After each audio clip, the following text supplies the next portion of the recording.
Boa noite, irmãos.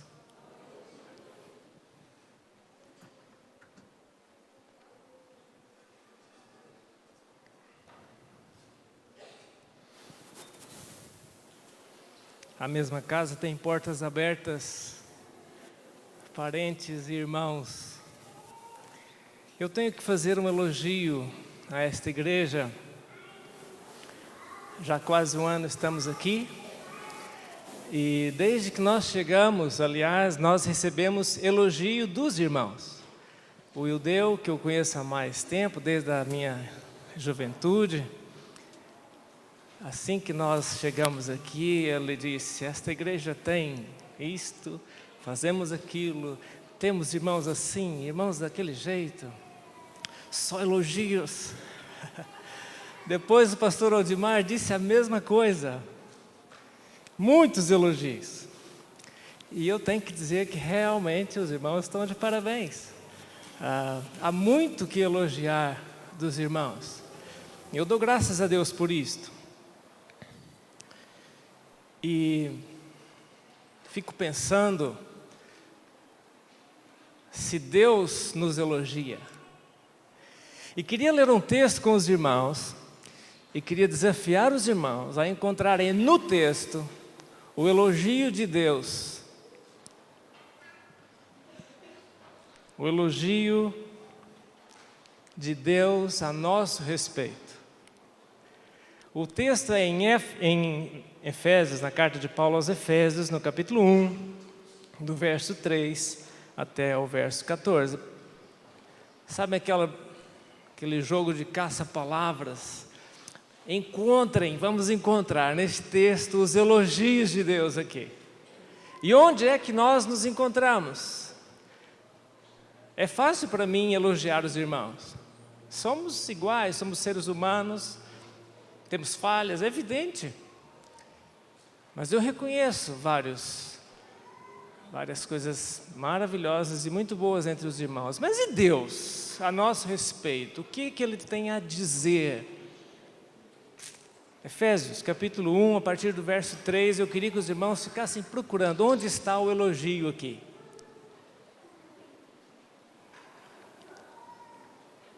Efésios, capítulo 1, a partir do verso 3, o texto diz assim, carta de Paulo aos Efésios, capítulo 1, a partir do verso 3. Bendito o Deus e Pai de nosso Senhor Jesus Cristo, que nos tem abençoado com toda sorte de bênção espiritual nas regiões celestiais em Cristo.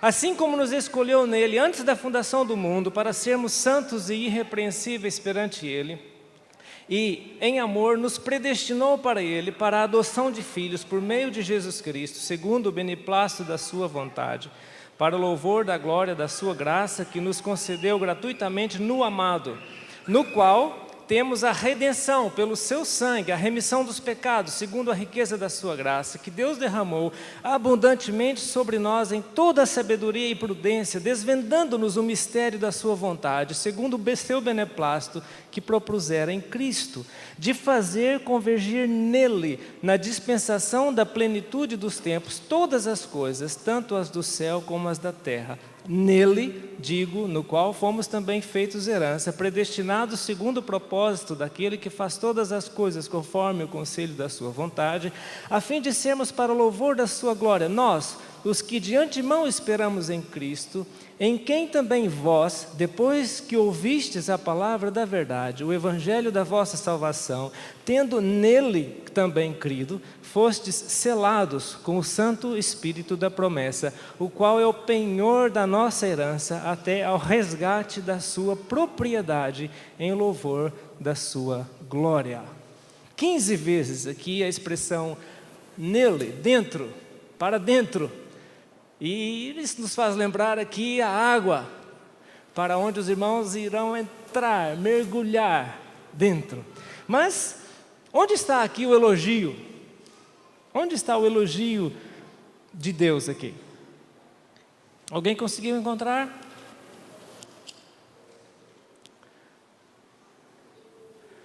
Bom, O que é elogiar? Elogiar é dizer bem, certo? Alguma coisa que nós fazemos bem entre família. Os pais dizem bem dos filhos, elogiam os filhos. Dizer bem é elogiar. Falar bem de alguém, dizer bem, bem dizer, bendição. De onde vem a palavra benção? Vou repetir. Elogiar é dizer bem, bem dizer, bendição. De onde vem? Benção. Maldizer é maldição, que é o contrário de bênção. Amaldiçoar é o contrário de abençoar. Amaldiçoar é dizer mal. Bem dizer, abençoar é dizer bem, é elogiar. A palavra no original grego, quando ele diz, bendito Deus e Pai de nosso Senhor Jesus Cristo, que nos tem abençoado, é elogiado, é elogio no grego. Então Deus nos tem elogiado, ou seja, Deus tem dito bem a respeito daqueles que estão em Cristo. Isto é bênção. Em Cristo somos benditos, ou seja, temos da parte de Deus uma palavra de bem a nosso respeito. Ou seja, não é de condenação, é de aprovação, é de justificação. Os irmãos estão entendendo isso? Então o elogio de Deus é da parte dele a aprovação a nosso respeito, a respeito daqueles que estão em Cristo. Esta expressão se repete aqui várias vezes neste texto. Em Cristo, é nele. Não tem a ver conosco, com a nossa boa vontade, com a nossa capacidade, com as nossas boas obras, boas ações. Tem a ver com aqueles que estão em Cristo, mergulhados em Cristo, batizados em Cristo. Então notem isto. Em Cristo fomos benditos, fomos elogiados. Deus não tem, para aqueles que estão em Cristo, nada a dizer do contrário, de mal, mas isso é óbvio. Romanos capítulo 8 é claro em dizer, todos aqueles que estão em Cristo não têm condenação nenhuma. Não é verdade? Não há nenhuma condenação para os que estão em Cristo, e condenação é aquela palavra do juiz que diz está condenado. Isto é uma palavra má, é um mal dizer. Agora, notem o que está escrito no verso 3 e prestem bastante atenção no que está aqui escrito. Principalmente se você já conhece Jesus.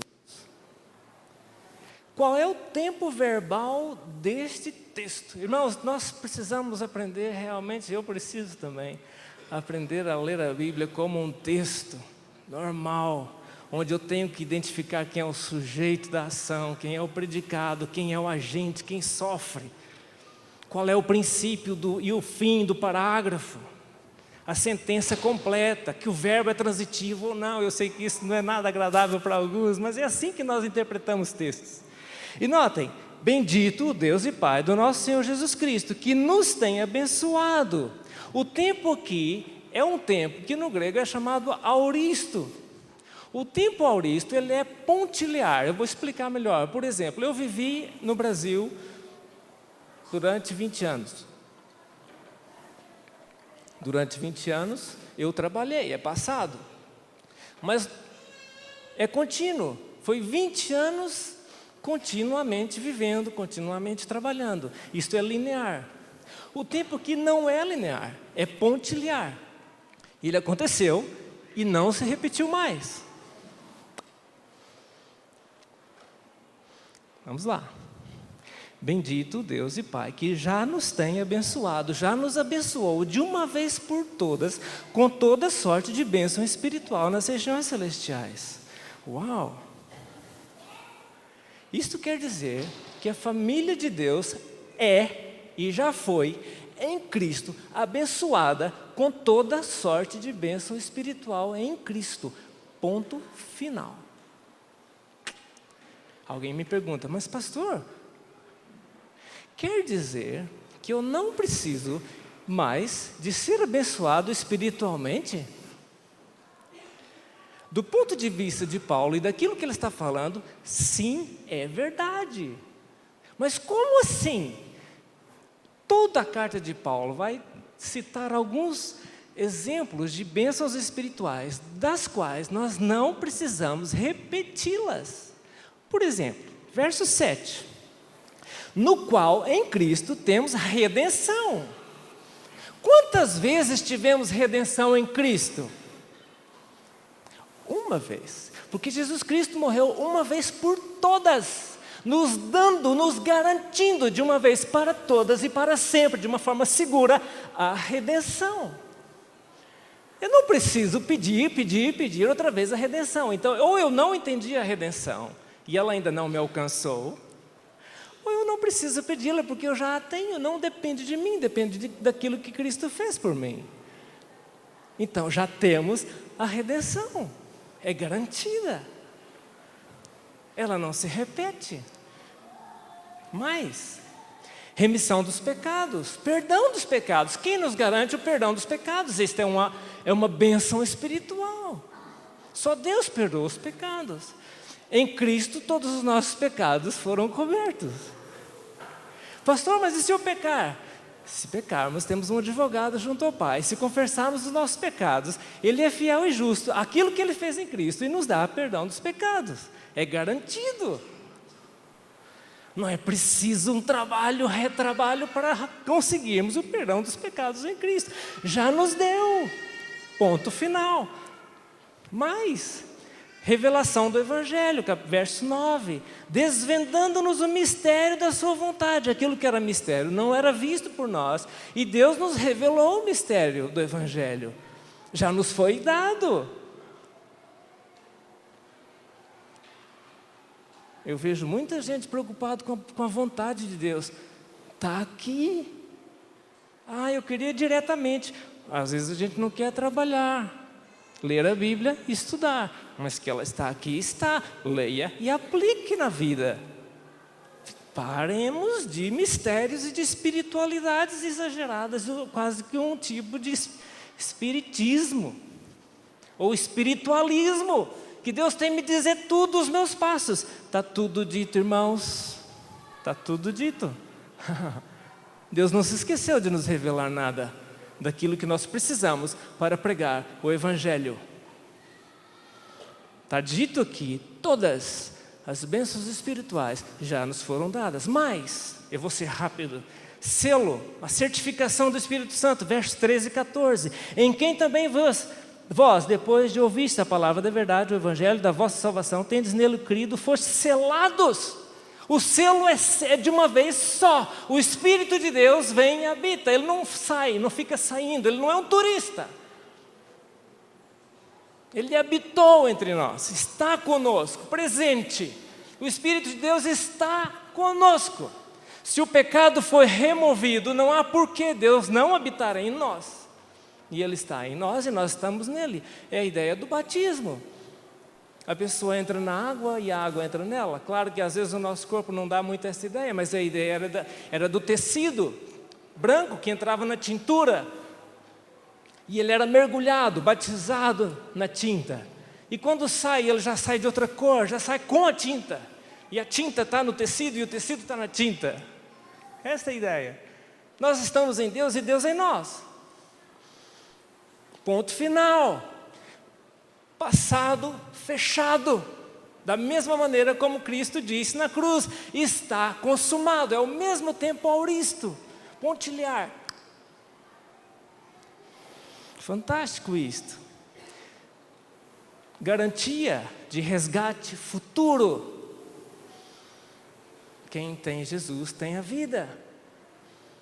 É estranho, hoje em dia, pessoas que já conhecem Jesus, conhecem o Espírito Santo, conhecem a palavra, e ficam pedindo a Deus para serem cheios do Espírito, como se o Espírito não tivesse neles. Me dá o Espírito, enche-me do Espírito. O texto em Efésios mesmo diz: enchei-vos vós do Espírito, trabalhem, não fiquem pedindo aquilo que vocês têm que fazer. Irmãos, a família de Deus é esta, é aquela que Ele elogia, Porque Ele já elogiou de uma vez por todas, já abençoou verdadeiramente com toda sorte de bênção espiritual. Isto é verdade. Isto é família. Está dentro, pois dentro. E é por Deus elogiada. Sabedoria, verso 17, iluminação, verso 18, esperança, característica da salvação, riqueza e herança futura, verso 19 e 21, cheios de Cristo, 22, 23, e pôs todas as coisas debaixo dos seus pés, e para ser a cabeça sobre todas as coisas, o deu à igreja, Cristo, o qual é o seu corpo, a plenitude daquele que a tudo enche em todas as coisas. Não é possível ser cheio de Cristo e ao mesmo tempo não ser cheio do Espírito Santo, porque se tratam de uma mesma pessoa, embora três pessoas distintas de um mesmo Deus. Eu não posso ser cheio de Cristo e não ser cheio do Espírito. Vida eterna. Capítulo 2, todo o livro de Efésios vai nos dar várias indicações das bênçãos espirituais, das quais Deus já nos garantiu em Cristo, já nos concedeu, já elogiou, já nos bendisse. E por mais uma, capítulo 2, verso 19 e 22, ele diz assim: já não sois estrangeiros e peregrinos, mas concidadãos dos santos, e sois da família de Deus. A família é o plano de Deus. E a família de Deus, segundo este texto, é, por si, pela natureza daquilo que a obra de Cristo fez, abençoada, por natureza. Ponto final. Pensem nisto, reflitam no texto, não precisam de concordar comigo logo à partida. Leiam. Vejam quantas vezes Paulo pediu: orem por mim para que eu seja salvo outra vez. Nunca ele fez isso. Irmãos, esta é a concepção de Deus. Que a família, seja ela mais reduzida ou não, seja ela família de famílias, como temos aqui, viva a bênção que Deus já nos deu. Capítulo 6, Paulo termina como começou. Ele muitas vezes faz isto, e ele vai repetir as bênçãos espirituais, e falando da armadura, ele cita tudo outra vez. Verdade, bênção espiritual que nós já temos, nós já conhecemos Cristo. Ele é o caminho, a verdade e a vida. Justiça, Jesus já se fez justiça por nós, quando Deus derramou sobre Ele a sua ira, e Ele se fez na nossa justiça. Ele é a nossa justiça, ponto final, não vai se repetir, Ele não vai morrer outra vez, já nos deu uma vez por todas. Evangelho da paz, nós já temos esta revelação. Fé é nos dada, é garantida.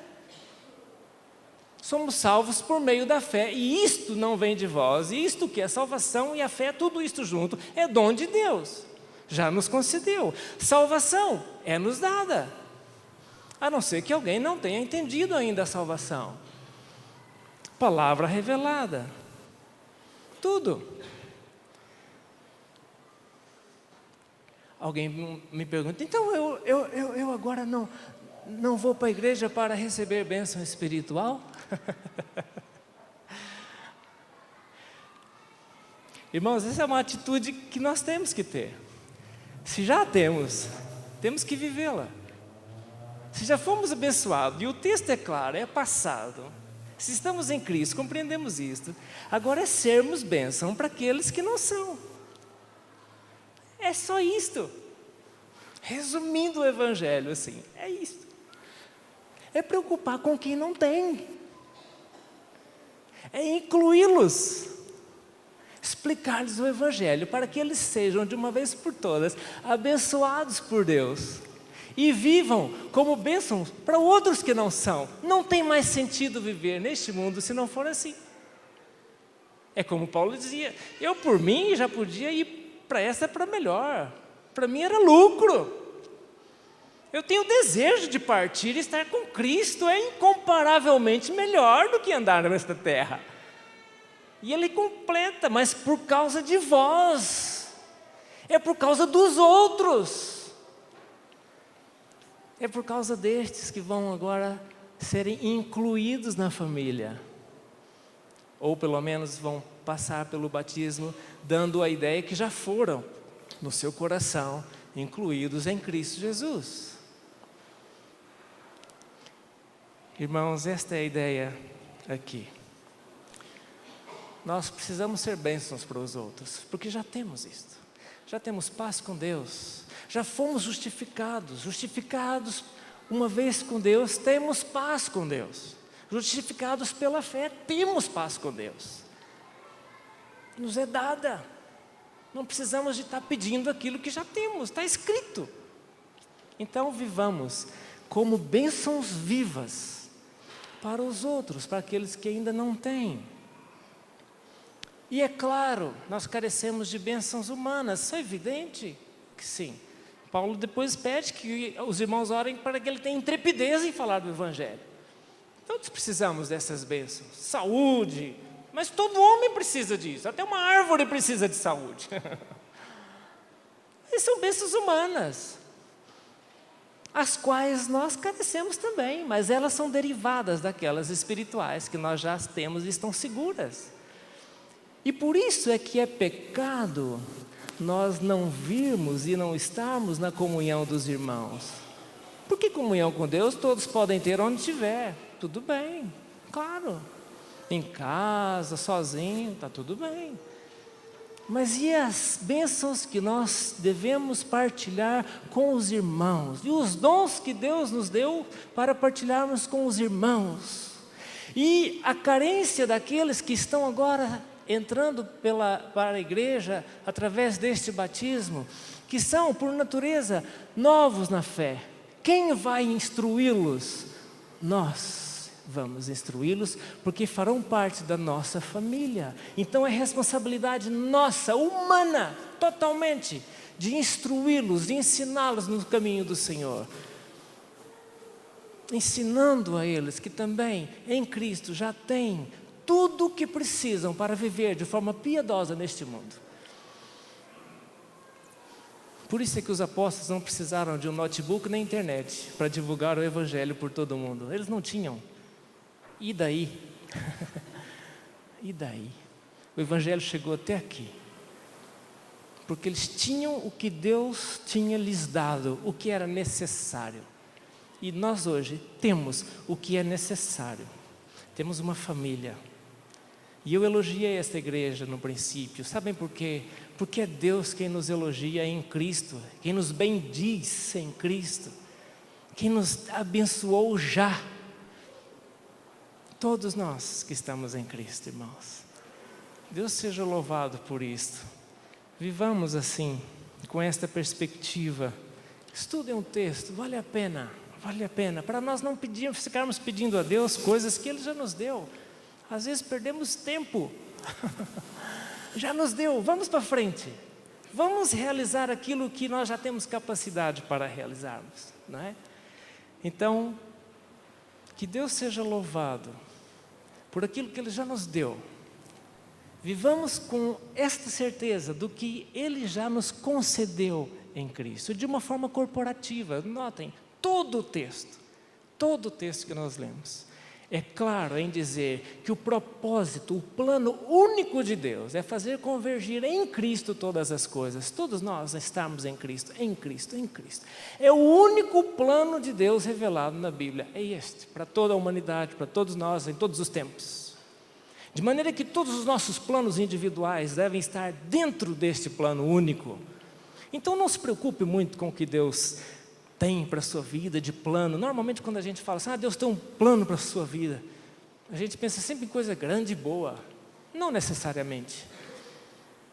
Porque se eu perguntar para os irmãos sabem qual é o plano de Deus para a minha vida, os irmãos não sabem. Então não vale a pena me dizer que Ele tem um, eu nunca vou saber. Mas eu sei um que está revelado. É o plano de fazer convergir em Cristo todas as coisas. De fazer com que todos sejam uma família em Cristo. Então vou trabalhar para isso. Trabalhando assim, eu estarei cumprindo o plano de Deus para a minha vida em particular. Pronto. E não preciso me preocupar com isto. Com o plano individual. Irmãos, é o corpo que importa mais. É a minha submissão ao plano de Deus que importa mais. É a minha contribuição ao corpo que importa mais. E assim estarei cumprindo o plano de Deus para mim e para todos nós. Sem megalomania.